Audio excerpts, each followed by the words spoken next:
Every business, every organization, from the smallest to the very largest, needs a leader.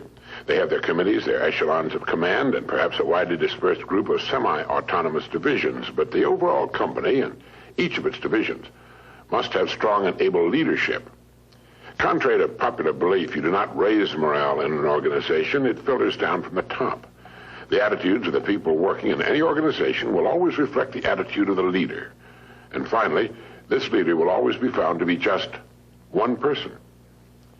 I'm sure you're aware that even the largest and oldest companies, with many thousands of employees and hundreds of management people, will, when they find themselves in trouble or not doing as well as they should, seek out one man and place him in the position of final authority.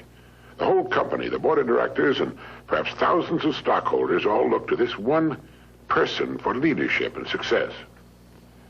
Wherever you find a successful going concern, whether it's a government, a business, a club, or a well-organized home, you find behind its success an outstanding leader. This is the most valuable person in society. In industry, he makes the wheels turn, the entire economy work. This is the man who's been responsible for the growth of nations and their position in the world. He's the employer of millions. He's the dreamer, the planner, and a clock to him is something that other people watch.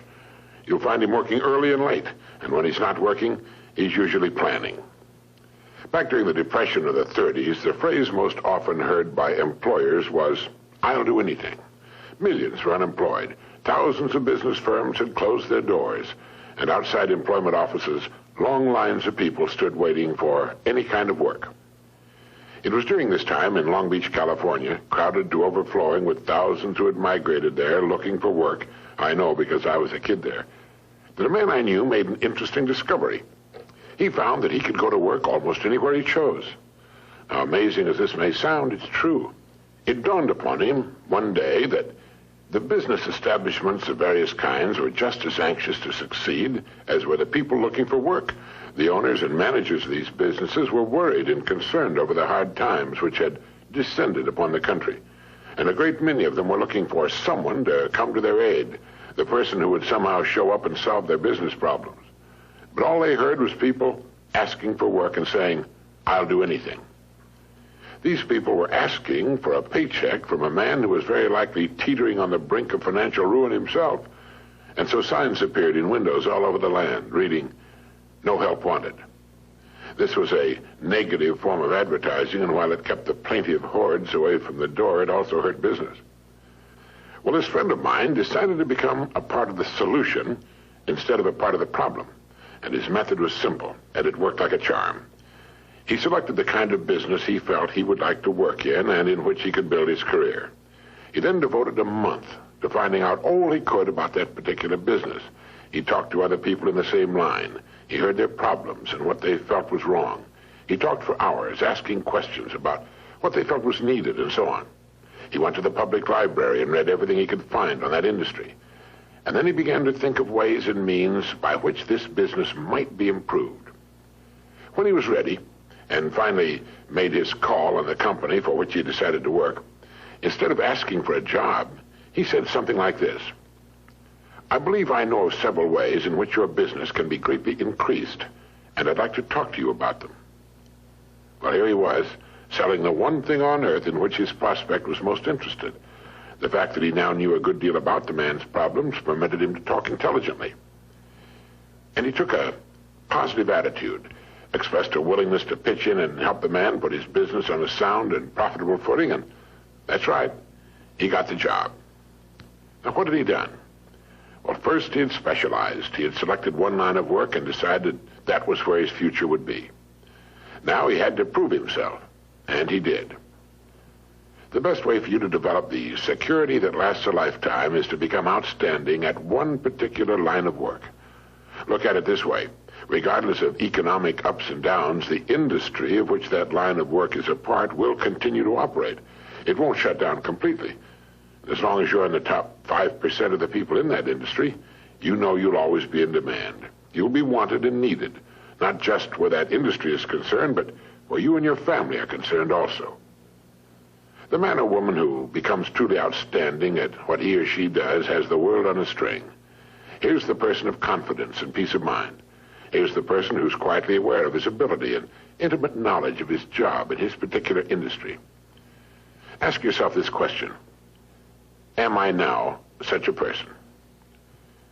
Down deep inside, you know the answer. If your answer is yes, you're among the most fortunate people, and in one of the smallest and most elite groups on earth.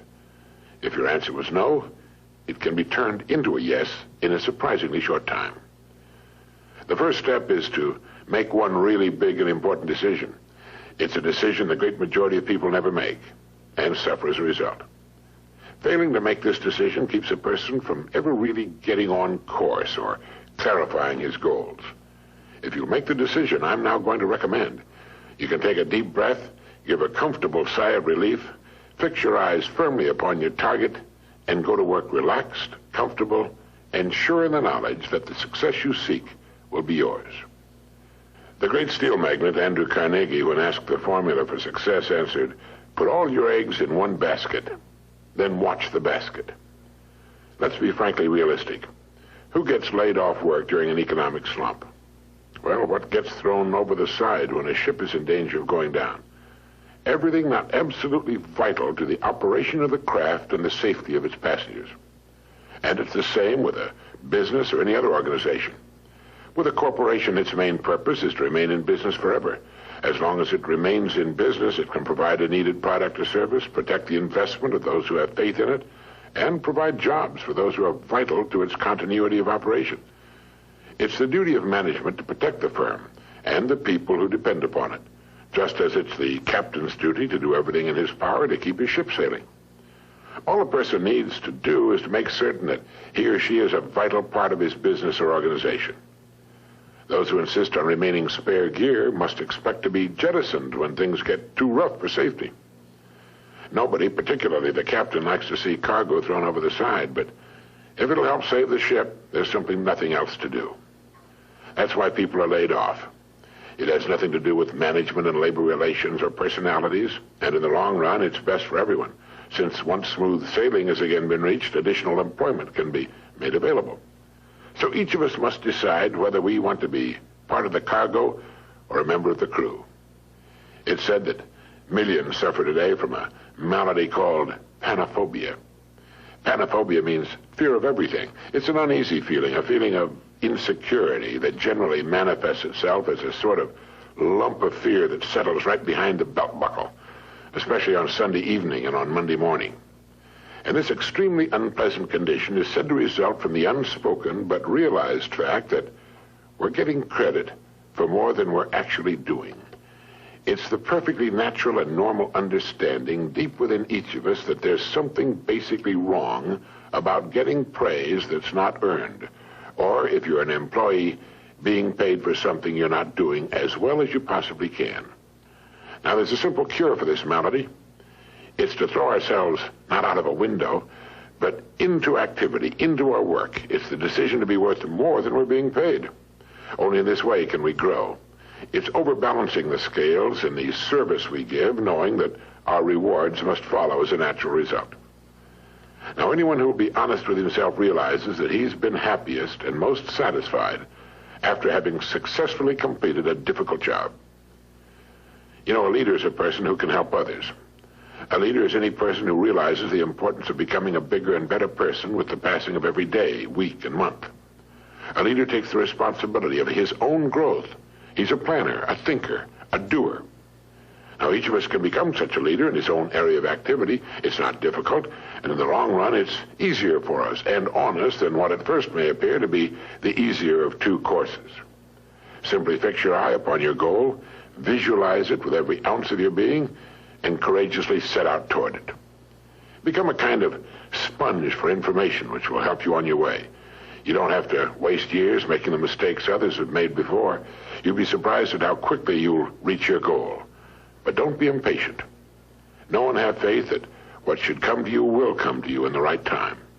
Everything in the world works on the side of the person who works with nature's laws. And above all, if you should forget everything else, remember that everything about you, everything you will ever have, know, or experience in any way, operates as a result of law that is true and unchanging, the law of the stars and of the balance of the world. As Emerson wrote, let him learn a prudence of a higher strain. Let him learn that everything in nature, even dust and feathers, go by law and not by luck, and that what he sows, he reaps. Look about you now.